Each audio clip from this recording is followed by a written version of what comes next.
Welcome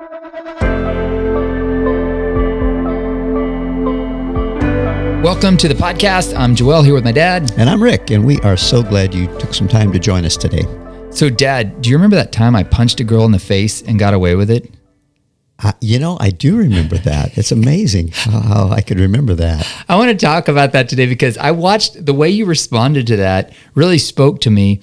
And I think I was trying to figure out what to title this episode, and I think we're going to call it Adult Peer Pressure, because I don't think peer pressure goes away. Oh, no. When you're an adult. It's not a middle school thing or a high school thing. It's like all around us, we have this pressure to do certain things. And this story particularly, I'll give a little background on it. This story, I think you exemplified what it looks like to not give in to peer pressure. So, well, let me tell the story, because your perspective of it may be a little different. Well, let me tell you what happened.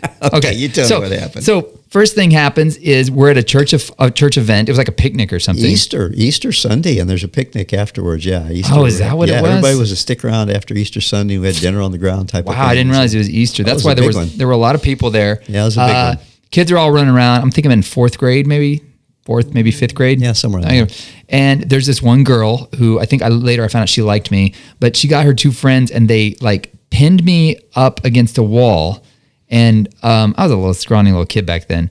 And she started slapping me in the face, and they were like threatening me. And I remember going, if you keep doing that, you're going to be sorry. And she's like, what are you going to do? And I remember getting my right hand loose and just punching her right in the face. And it felt really good, the surge of energy. But as soon as it was done, I remember that feeling coming over me going, I'm dead. I'm so dead. I just punched a girl at church. I'm so dead. And sure enough, she goes crying to her dad. Enter your side of the story. Yeah, so we're all gathered around. Everybody's standing around chatting and talking and having a great time. And all of a sudden, this very loudmouthed dad enters the room, and loud enough so everybody could hear, your son just punched my daughter in the face. What are you going to do about it? And suddenly, all the noise in the room disappeared. A pin drop. It was deathly silent. That dude was a pretty tough biker dude too, wasn't he? He was. He was a biker guy. Yeah. And of course, all eyes are on me. The pastor on Easter Sunday, and his son just punched a girl. And so at that point in time, adult peer pressure. Mm-hmm. Of course, what were people expecting me to do? Was I going to do what people expected me to do? Was I going to, explode? Was I going to blow up? And especially when somebody comes at you like that, you tend to respond either angrily, because again, this guy just totally humiliated me in front of everybody. Right. And in an effort to shame you into doing something. Right. Yeah. And so the natural response when somebody embarrasses you is to, get up and, I'm going to do something. I'll make it right. Because we naturally are concerned with how we're going to appear to others. And again, what you said, adult peer pressure. There was a tremendous amount of pressure there at that point in time to do what everybody was expecting me to do. Right. Which, of course, would be to stomp out of there and take you in the back and hang you high from the high pole. Which I was pretty certain you were going to do. Yeah, which maybe I should have. Would have avoided a lot of problems in the future, but... Nah, I turned out great. Yeah. And it all stems from punching a girl in the face. That's right. No, just kidding. I think that was the moment that you changed and became a great... The turning point, yeah. Yeah, emptied all that anger and venom out of you, and then you're a sweet guy from there on out. So then your response blew me away. Yeah. Because I'm watching it thinking, I'm dead. Yeah. Well, the thing is, I said that at that point in time I had a decision to make, but really I didn't, because I had already decided ahead of time what I was going to do. Not in that situation, but I, believe it or not, I do sometimes think ahead. And I try to determine, I have found if I can decide ahead of time, if I can make a decision ahead of time, then when the decision has to be made, there's no decision to be made. If that makes sense. Which I mean, that just to jump into that, I've heard a lot of military people say that they train them so intensely that when the decision has to be made, the decision's already made, and they know within... You know what to do. You know what to do. And then you're not responding to your emotions and things like that. And I had determined ahead of time, because I had sensed this, and I'd seen it with so many other parents. That was after my time as principal of school. Mm-hmm. And I'd seen so many parents who would respond to their kids based on what other people were going to think of them based on their response. Adult peer pressure. Yeah. And so... What are they going to think of me? What are they going to think of me? Yeah. How are they going to view me? And so I had determined ahead of time that I was not going to do that. I was going to determine to do what was right for my kids, regardless of how it made me look, because they were going to be my kids forever. And most of these people surrounding me, they might be in my life a year, 2 years, 5 years, 10 years, but these were my kids forever. And these were the ones that I was shaping for eternity. Wow. And the people around me, they're just going to have to deal with it, you know? Yeah. And so I had already determined that ahead of time. And so when this came up, I really wasn't battling within myself what to do because I had already made that decision. And so then it just went out and asked you, what happened? You know, I mean, what went on? I mean, this guy says you punched a girl. Well, that is what happened. Well, tell me why. You know, what was the motivation behind it? And then, as you know, later I talked with you about. I didn't do anything at the time. You said it sounds like she had it coming. Essentially, she really did. I mean, they were provoking you, and you managed to get your arm free, and you know, and just my hand just happened to connect with her face. Yeah, it was that girl's fault who was holding your arm. Right. She let it go. That's right. No. But you did pull me aside afterwards, and you said it is not acceptable to hit a girl ever. Right. Never acceptable, but it wasn't a hanging offense, you know. To be hung. A hanging offense. A hanging offense, right. Yeah, I got to turn you over to Judge Roy Bean and take you out and have you hung. Right. Because again, it's a childish thing. And that's another thing as parents, you kind of have to determine between what is really an act of rebellion on a child's part and what is just childish foolishness. Mm-hmm. And, you know, punching a girl, I mean, that's not even necessarily foolishness. That's just sort of self-defense. You know, when you got 3 girls all taller than you and bigger than you, you know, kind of ganging up on you. And gee, that's just sort of self-defense, you know. It's still not right, but I'm not going to tell an 8-year-old or a 10-year-old kid that, you know. That's different if I'm 40 or 30 or 20 even, you know. But as an 8-year-old kid, man, sometimes you just kind of have to make sure you don't get stomped on. Yeah. So we live in this call-out culture where, you know, everybody shames, you know, what you do is if you don't like the way somebody's behaving, you slap it on Facebook. Look at this shameful behavior, and who could possibly think this way? This Luddite, you know, that doesn't like this or whatever. You know, there's all these different. They call people out and they shame, and they use shame to kind of conform people into this image, which fits into what you were just talking about a minute ago. When you've got a solid moral compass, decided beforehand what you will and will not do, you're not going to be as susceptible to. I mean, we've seen a lot of people's careers destroyed because they were standing up for what they believed in, but then they got called on it and then they backed down and nobody could come to their defense because they backed down and said, oh, I shouldn't have said that. We're like, but you were just operating based on your moral principles. And when nobody can come to their defense, they all of a sudden, it doesn't go well for them because they've backed down, and the people that would defend them, the sane people that would say, no, that was a reasonable thing, they're like, it's over. And you just see their careers ended in this ball of shame and flaming ball of shame. That's hard to say. Yeah. But I think that's so important because there's so much pressure today to, you know, there's social norms and this is what's acceptable. And as Christians, that's really hard for us because there's some things that we know are just not acceptable, and you love the individual, but there's some behaviors you just cannot love. Yeah. But man, you can quickly get shamed into it. Well, and that's where, you know, I think another thing that helped me was there's a passage where it says, Jesus made himself of no reputation. And so I realized, okay, if Jesus made himself of no reputation, I can't be bending over backwards and worrying about what my reputation is going to be. Because his reputation, where was it of no reputation? It was with the sinners. It was with the people that, you know, nailed him to the cross. And so if I'm worried about what those kind of people are thinking, then I'm not going to be concerned with what I hear when I stand before him on that day. And I hate to get all ethereal and spiritual on it again, but to me it's more important, what's God going to say to me on that day? If I lose my job, if I lose my reputation, if everybody, you know, calls me whatever, that really doesn't matter, because what really matters is what's God going to say on the day when I stand before him, because that's all that really counts for eternity. Well, and we've all got, that's what's interesting too, because we've all got these spheres or circles that we live in that we really want approval from people in that. So if you're in an academic sphere, I was talking to a guy the other day, and he was saying that the reason academic politics are so vicious is because the stakes are so low. And it cracked me up because he's like, man, they fight about all this stuff, but everybody wants the respect of a certain group of people in the ivory tower. And, you know, I could care less what an academic thinks about me, but if you're in that world, that's really important. Yeah. But then I've got people that I worry about what they're going to think of me. And it always comes down to, what are they going to think of me? Which, man, that fear-based living is a horrible way to live, because you end up not taking risks. The fear of man is a snare, is what Scripture says.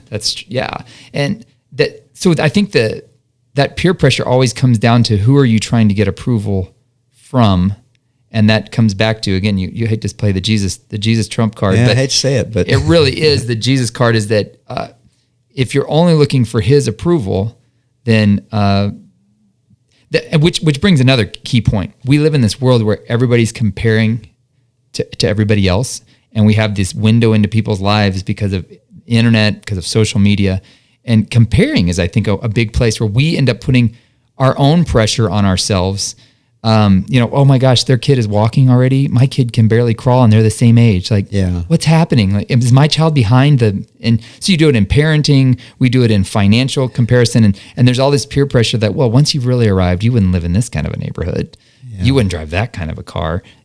Talk about that. Well, of course, there's a couple of problems with comparison. I mean, first of all, it can't lead you anywhere good. Mm-hmm. It's either going to lead you to discouragement or to pride. Those are the only two avenues that comparison leads you to. When you get to the fork in the road and it's comparison, you're either going to go to pride. Wow, well, look at where I am. I am better than everyone else. Yeah, exactly. Or discouragement, like what a sloth I am. I'm failure all the way around. So that's it. But the other problem with it is I think we almost do it without being conscious of it. Mm. We don't sit down and go, well, let me just see what the neighbors are driving. Let me just see what other people are doing. It just kind of happens. And so you see a post on Facebook and you see the marvelous things that are happening in somebody else's life, which probably had some Photoshop involved in it to make it look that good. Yeah. But filters. Yeah, those filters really help some. And you don't even think about, well, let me compare my life to it. It just sort of is a natural response. Mm-hmm. And so all of a sudden you get that way. And so, I mean, Scripture talks about, you're not wise to compare yourself to others. And because, again, you're always going to lose and you're never going to measure up, especially in this day today where everything is filtered, photoshopped, cropped. You don't see all the surroundings there. You don't know what's going on behind the photo. And so, yeah, I think everybody probably has figured that out by now, but it might be good to just remind yourself of it. Photoshop, Facebook, Instagram, it's not real life. Yeah, it's very not real life. It's a small microcosm too. It's a quarter of a second in time, maybe. So here's another one too. You did not pay for my college, which at the time I was very not happy about. And I wonder, a lot of parents would be, now I'm grateful you didn't. Man, I valued that education, but that could have made you really look unloving. In fact, when I would tell people, no, my dad's not paying anything, they're like, your dad didn't. What's the deal? He didn't set aside money to pay for college. I'm like, no, he didn't. I don't think he ever had any intent of paying for it. Never planned on it. Not paying for your kids' college, not paying for them to have a new car, not paying for them to be in all the sports. I mean, that could make it look like you're not loving your kids, and you could have people actually say that to you when you're not giving them all the advantages. I mean, I think kids are an easy one where it's easy as adults to compare, right? Yeah. Well, and again, these are things I had thought through ahead of time, and maybe it's because of my background where I went in the military. The only reason I was able to go to college is because of, basically, I earned my way through it, worked through the military deal. And I thought it was very good for me. Not only because, the main reason it was good for me is I wasn't like in this theoretical world for 4 years. I had a job in the afternoon. And so I tried to take what I learned in the morning and apply it in the afternoon. And so I realized, wow, this is really a good way to do it. Because if I was just over here sitting in my little theoretical ivory tower world, this would all just be a bunch of nonsense to me. But because I could take the principles I was learning and apply some of them anyway. So that's what you wanted for me. Exactly. But people didn't see that. Yeah, well, that's too bad. So they could have easily gone to you like, why didn't you help your son get through that? Don't you want to give him every chance? Yeah, and if anybody had come to me, I would have explained that, yeah, he needs that on his own. He's going to be much better off. The stuff he's learning is going to make sense because he's going to be applying it. And the other thing is, I just think... there comes a point in time where you've got to face real life. And real life, and probably 18, 20, college, if you're not there by then, it's about time to start facing real life. Now, I think I don't think we should just, when a kid gets 18 or something, you just boot them out there and there you go, you're on your own. Because again, we've talked about this before, how they're not fully developed, they're not ready to be on their own. So you can provide some oversight, you can provide some help, but they're big enough to go out and earn some money on their own. So what you're saying essentially is the reason you weren't moved by anyone saying, "Oh, I can't believe you pay for your kids' college," which nobody probably ever did, but I thought it, is because you had already philosophically thought through, what do I believe? And it was, believe it or not, I had actually thought those things And through. I think that's a huge point because you're he who stands for nothing will fall for anything, I guess I've heard you say. So I think one of the quickest ways to avoid adult peer pressure is to figure out what do I really value most? And then is what I'm doing falling in line with what I value most? Because if you don't know I talk about this all the time in my coaching program with people, is if you don't know what you really value, somebody's going to tell you what you should value. Right, yeah. I mean, the TV will tell you what you should value. The news will tell you what you should value. Somebody will tell you and your kids what you should value. So the key is figuring out what do I really value, and then when you've got that as kind of your North Star and you're moving towards what you value, which, as a Christian, we'd say, seek first the kingdom of God and his righteousness. Don't worry about, Jesus says, I know you're worried about what you're going to wear, where you're going to live, what you're going to eat. But I'm telling you, even the pagans run after these things. You need to seek first the kingdom of God and his righteousness. That's Matthew 16:33. And then all these things will be given to you as well. So when you've got a clear vision, which it comes back to vision again, which is something we've talked about a lot before, when you've got a clear vision of where you want to go, you're not going to be too wavered by what other people think of you. And I think this is a key element too. And this is something that some people don't like it when I say this, but I'm going to say it anyways. The other thing is, because we talk about you don't want to compare to other people, but a lot of times the people that are criticizing you, you need to ask this question: how's that working out for them? Yeah, exactly. Because if nobody ever got anywhere great by doing the same thing everybody else is doing. And if you look at the dysfunctional world around you, and you've got all these people, I've had some people criticize me on Facebook before pretty harshly. And the great new thing is I know those people, and I know that I do not want their life. Their lives are a wreck. Their relationships are a wreck. Their finances are a wreck. Their whole life is a wreck. And I'm like, criticize me all you want. I know where I'm going, and I don't want your results anyways. So it doesn't even, nobody likes to be criticized. Right, yeah. Nobody likes to be criticized, but success silent. Well, it used to be that success silences the critics. It doesn't anymore. No, success just brings the critics out Right. But I think that's one of the key things is when you know what you really value, and then somebody tries to shame you or say, well, that's ridiculous. You don't need to even be fazed by that because you're asking this. And again, this is not so you judge the other person's life, but there is some element of judgments that's needed. It's like, do you like the results of what their decisions have made and their value system? Yeah. And again, some people say, well, you can learn from everyone. Yeah, but sometimes the thing you need to learn from others is what not to do. Oh, yeah, exactly. And again, it's hard to judge until you see the fruit of it. Which sometimes takes a while. I mean, you've seen that with the way I've seen that with, Well, that's one of the advantages as you get a little bit older too. You have seen, okay, well, at this point in time, that looked like a good way to go, even though it maybe wasn't lining up with scripture. Or I didn't see the logic behind it. And then you get down the road and you go, oh, it wasn't a good way to go. Yeah.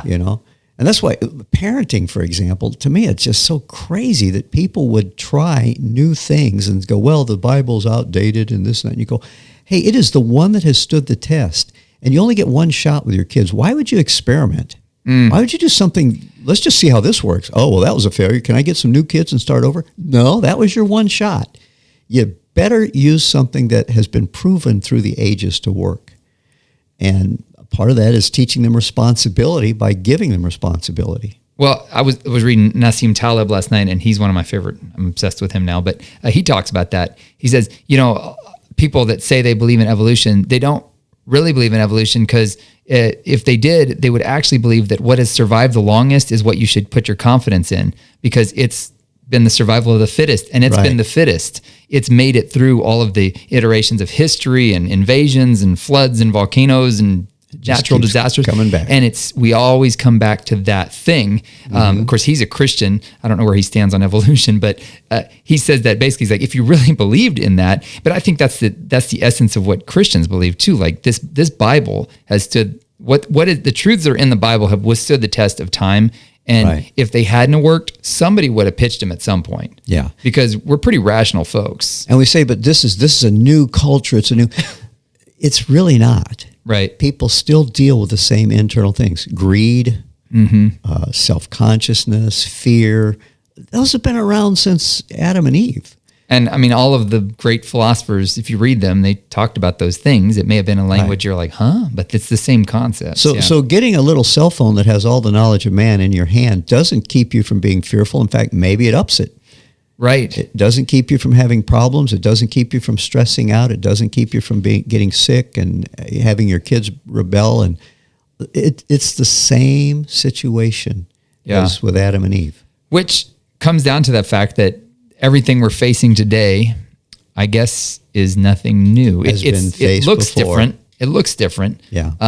Which is why it's so important to figure out those core values so you're not moved by it. So here's a question I want to throw out. If you are, there are some people that are a little more naturally prone to worry about what people think of them. Mm-hmm. Are you one of those? I don't think so. I don't think so. You're a 9. You kind of do what you're going to do. And but there are some people that are very prone. I know one very, very well who she's always worried, what are people going to say? And I'm kind of like, let them say it. I just want to upset them anyways. Right. Which is a horrible way to be. That's not a good attitude either, but. Hey, this God made me this way. But again, another bad excuse. But what would you say to people who are worried? Like they say that in order to keep some harmony, we do have to be a little worried about what people think. I think you need to be aware of it. And let me see if I can not forget the first thought by going with another one. In 1 Samuel, the Lord says this. He says, Samuel says this. He says, the Lord looks on the man looks on the outward appearance, but the Lord looks on the heart. Mm-hmm. And so, coming from my kind of background, it was always like, well, you can judge me however you want to because God sees my heart, But at one point in time, the Lord really convicted me of something. He says, yeah, but man's looking on the outward appearance. If you're going to minister to man, you need to be concerned with the outward appearance. Mm. Now, that doesn't mean, maybe that's not the right way to say that. It doesn't mean I've got to it's a be reality. A people pleaser. But if I'm going to go in and minister to a bunch of businessmen, I can't go in all tatted up with my flying motorcycle colors on. They're not going to receive me. So you have to realize, who has God called you to influence and impact, or where has he placed you? That circle of influence again. Right. Yeah. And dress appropriately for that, and speak appropriately for that. I've been to like you'll hear a speaker sometimes and he'll get up and he sounds just like a good old country boy from Tennessee, and you can't help it, but you begin to think, does this guy have any really thing to say to me? And you may listen to him and go, this guy's a genius, man. But we're looking on the outward appearance. Right. Yeah, we can't get past our biases. We can't. And so I have to realize that if whatever sphere of influence God has given me, I need to be appropriate for that sphere of influence. Yeah. And how do you determine what's appropriate, clothing-wise and this and that? If your clothing and your speech, if nobody notices it, it's appropriate. If people notice it, you may be overdressed. If I'm going to a swim party and I'm wearing a tuxedo, well, they're going to notice that. It's not like I'm slouchy, but I'm overdressed or underdressed. And so there is a matter of, it doesn't come back to me, but it comes back to being a servant. If you're going to be great in the kingdom, you be a servant of all. So for the sake of those God has called me to minister to, I'm going to put aside what my preference might be blue jeans and a t-shirt. But if I'm going to minister to this group, then I'm going to go ahead and put on a suit or a tie or something. Which is where the element of being concerned about what others will think is basically, it's the idea of, I don't want to distract them from what I would like to really show them. Yes, as a servant. Yeah. And this is, as my representative of the kingdom of God, I'm going in as a servant. So I'm willing to lay aside my preferences because man looks on the outward appearance. That's all they can do. And they can't see my heart unless they can get through the outward appearance. So there is an element of that where you're not concerned about what other people, you're conscious of, might be a better word. Yeah. You're conscious of what people think. Conscious of the norms in the group that you run with so that you're not offending them outright. Yeah. Or closing doors of opportunity to minister, to encourage, to, again, it just has to do with being a servant to others, rather than what's best for me. That's true because a lot of times the rebel, we hear the story of the one rebel that made it through, the Steve Jobs. He didn't care what anybody thought, but man, he paid some heavy prices for that. Personal life and all around.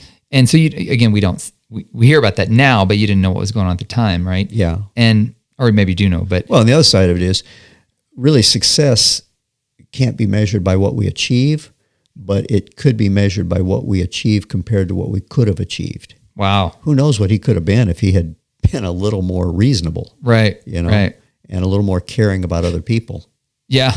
as well as driven. Yeah. So that brings up something too that made me think of something you used to say to us all the time. I'd be like, Dad, but all my friends, the peer pressure thing, they're all going out to this rated R movie. And you would say this all the time, Joel, others can, you may not. And you started kind of drilling into me the idea that there will be times that the whole circle of influence around you says something's okay, but deep inside your heart, God says, I don't think that's best for you. And one example for me was rated R movies was a thing for me where I just have kind of concluded that I can't watch super intense, super violent movies. Now, that stuff doesn't even faze Emily, right? She just doesn't even, but me, if I watch it, man, it really affects me. Violent movies, a lot of gruesome, intense things, especially scary movies. I can't watch scary movies.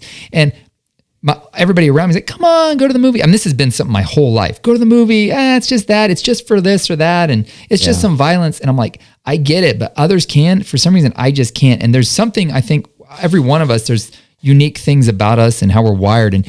And we have to recognize that even if all of our circle of influence is saying this is okay, and it may not even necessarily be sin. No, yeah.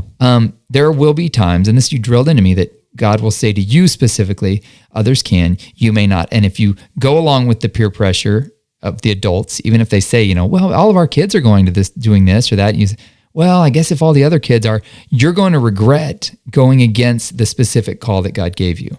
Yeah. And I think a part of that has to do with, it's like if you have a tree that's got a notch on one side, it has a propensity, it's going to fall. You know which direction it's going to fall. Yeah. Wood, what do you call wood choppers? What do they call those guys? With the axes. Yeah. Anyway, those guys, you all know what I'm talking about.